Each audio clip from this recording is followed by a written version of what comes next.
29 August रोजी मुंबई येथे होणाऱ्या मनोज जरांगे पाटील यांच्या नेतृत्वाखाली मराठा आरक्षणासाठी होणाऱ्या आंदोलनासाठी येवला तालुक्यातील मराठा बांधवांनी मोठ्या प्रमाणावर पाठिंबा जाहीर केला आहे।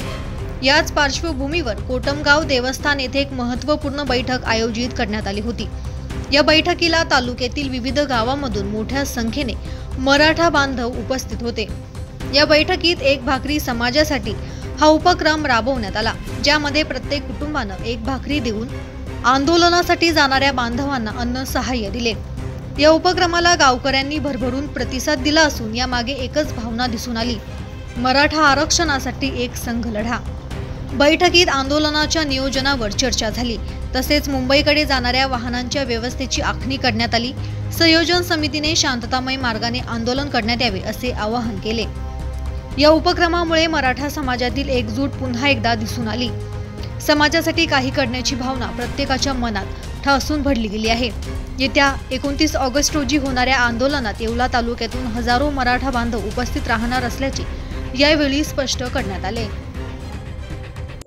आज कोटमगाव येथे बैठक झाली। सकल मराठा समाजाच्या वतीने जी बैठक घेण्यात आली होती, त्यामध्ये प्रामुख्याने अनेक मुद्दे महत्त्वाचे होते। त्याच्यामध्ये महत्त्वाचा विषय की निघण्यासाठी प्रत्येक गावातून गाड्यांच्या संख्या असणारे जवळपास या मतदारसंघातून 15 ते 20 हजार लोक जे आहेत ते मुंबईकडे या ठिकाणी निघणार आहे। कदाचित त्याहीपेक्षा मोठा आकडा असू शकतो, कारण की आंदोलनाची सगळ्यात मोठी धग या तालुक्यातून आहे।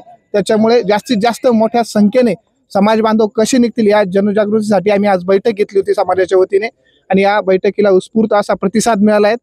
सर्व समाजाचे बांधव या ठिकाणी उपस्थित होते आणि इतर समाजाने देखील आमच्या या आंदोलनाला पाठिंबा दिला आहे, आणि कदाचित आम्हाला असं वाटतं की बाकीचे समाज सुद्धा या आंदोलनामध्ये निघणार आहे आमच्या सोबत, आणि मोठ्या ताकदीने आम्ही सुद्धा मुंबईला निघणार आहोत। आदरणीय मनोज दादा 29 तारखेला आझाद मैदानावरती पोहोचणार आहेत। तर मनोज दादांच्या आदेशानुसार किंवा त्यांच्या इच्छेनुसार नाशिक जिल्ह्यातनं भाकरी समाजाला भाकरी पुरवण्याचं काम या ठिकाणी नाशिक जिल्हा करणार आहेत। तर त्या दृष्टीनं आज कोटमगावला जी बैठक झाली, त्यात येवले तालुक्याच्या वतीनं एक अभियान राबवण्यात येत आहे का एक भाकरी समाजासाठी 29 तारखेला साधारणतः 8 वाजेपर्यंत प्रत्येक गावच्या मारुती मंदिरामध्ये समाजाच्या वतीनं भाकरी आम्ही जमा करणार आहोत, आणि त्या भाकरी 8 वाजेनंतर जी गावातनं ज्या गाड्या निघणार आहेत त्यासोबतच त्या मुंबईला आपल्याला आपल्या समाज बांधवांसाठी पाठवायच्या आहेत, अशी व्यवस्था या ठिकाणी करण्यात आलेली आहे। आणि यासाठी येवले लासलगाव मतदारसंघातनं प्रत्येक गावातनं 2-5, 10 गाड्या या ठिकाणी निघणार आहेत। त्यासोबतच लाखो लोकांच्या भाकरीची व्यवस्था सुद्धा हा येवले तालुका करणार आहे। येवला तालुक्यातून हजारोच्या संख्येने गाड्या मुंबईला निघणार आहे आरक्षणाच्या लढ्यासाठी।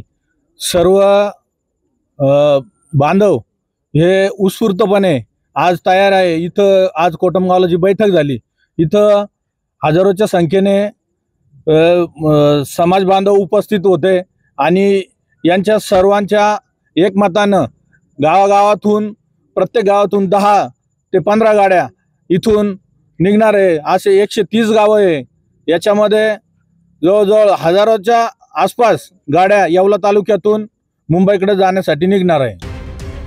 दैनिक भ्रमणसाठी प्रतिनिधी दीपक सोनवणे, येवला।